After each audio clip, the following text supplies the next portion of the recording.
Hi everyone, welcome back to my channel, or welcome if this is posted somewhere that is brand new. Then thank you for joining me. I definitely never pictured myself making this type of video, but I think that it's just been something that has been on my heart, and I did receive confirmation today during church when our pastor literally said to take action. You know, he was talking about all of the things that the devil tries to keep us from doing, and he's like, so start the podcast. If you want to start a podcast, start the podcast. And I'm like, is that for me? Because that, if it's for me, then I'll do it. Here we are today. This message is for anyone who is feeling lost, whether that be in a relationship, in their career. Maybe you just graduated high school and you don't know what to study in college. Maybe you just graduated from college and you have no idea what you're going to do with your life. You can't find a job. You're looking for a job. You don't know what kind of job to get. Or maybe you're in a relationship that you're questioning and you don't really know what your next step or your next decision should be. And unfortunately, I can't give you the answers, but you get the gist of what I'm trying to say. A lot of us, including myself, feel lost, confused, unsure of where I'm supposed to go next. What am I supposed to do next? I don't know.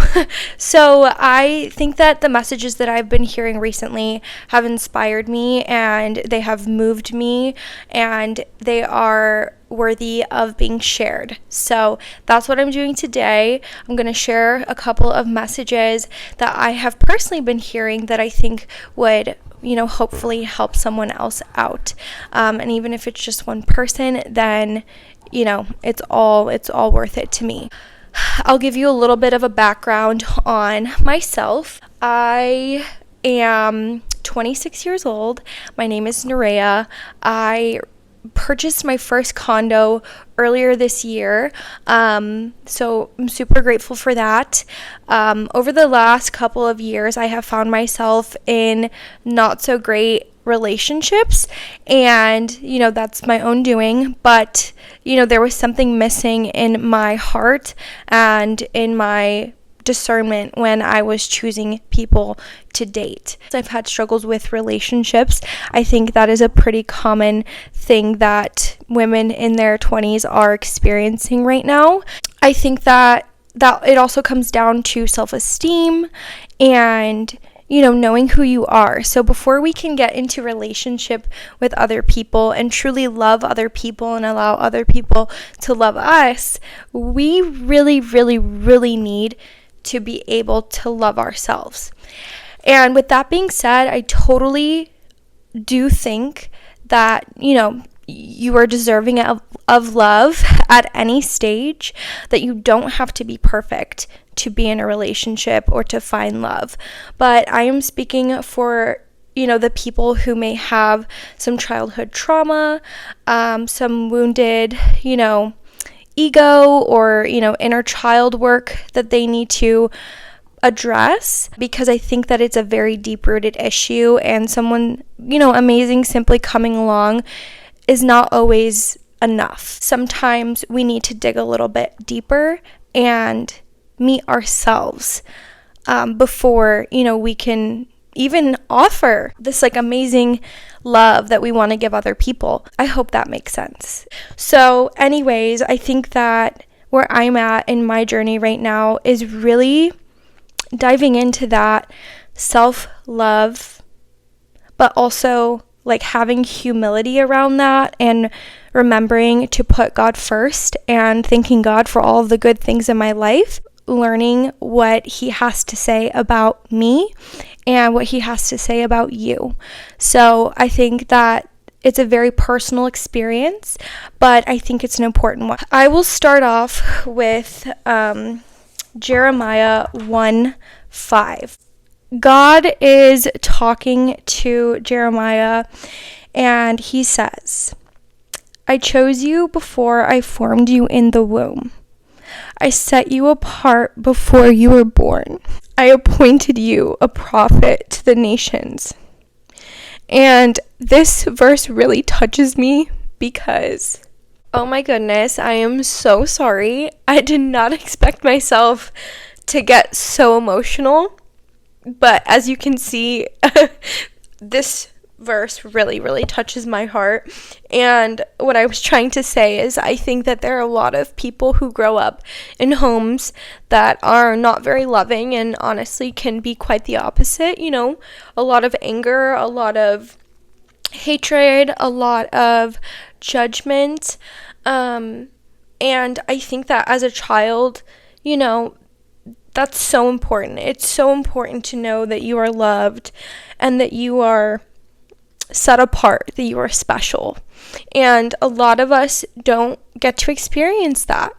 And I think that knowing that God literally chose you, He knew you, He loved you, and He cared about you and your interests and your passions and your strengths. He knew all of this about you before you were even formed. And I think that is such a powerful message. And I think it gives that sense of self and that identity to people and everyone. Honestly, it should be everyone, but it gives people this like, oh wow, you know, I do have something special in me. I'm not broken. I have been hurt and I have been through difficult things, but I am worthy of good things. I am more than my circumstances. I am more than my childhood. I am more than my toxic relationship. So I do think that's a very beautiful thing, and I think it is honestly the root of believing in God. All right, we are back. I ran out of storage again. So I hope that message comes across in a way that makes sense. I am basically, trying to get across the point that outside of your circumstances, outside of your childhood, outside of any, unhealthy relationships that you have, if you got fired from a job, no matter the situation, God has a plan for you. He did before you were even born. So please rest in that and pray on that and ask God to show you the way, show you who you are, and guide you towards what He has for you. And I think that it does require a lot of patience. I think it requires laying down your pride and not thinking that you have to do it all by yourself or that you can do it all by yourself, because I have done that and I have made my life so much harder because I wanted to do it my way. I didn't want to listen. I ignored the signs. I ignored the warnings, and I moved forward with situations, and I did things that were not a part of God's plan. And I quickly learned and realized every single time that this was the wrong choice. I don't have any regrets, but I also give myself grace for the way I was living because I didn't know God. I didn't have a relationship with God. So I was doing what I knew. I was going based off of, the programming that I grew up with, the messaging that I grew up with, or, being influenced by society and culture. We need to give ourselves grace when we look back on our mistakes, or even, in the present tense, when we do make mistakes, we have to forgive ourselves, ask God for forgiveness, and really get to know Him so we can get to know ourselves better. I think it's a really interesting and beautiful relationship. Like, the more I get to know God and the more time I spend reading and understanding God's love for his people, the more purpose I feel I have, and the more confidence I feel I have. Like, this video is a testament to the courage that I have been given through my relationship with God. So moving on, I think that I tried to lay a foundation for my message today, and I would like to read something from Psalm 32:8, and this verse goes, "I will instruct you and teach you in the way you should go. I will counsel you with my eye upon you."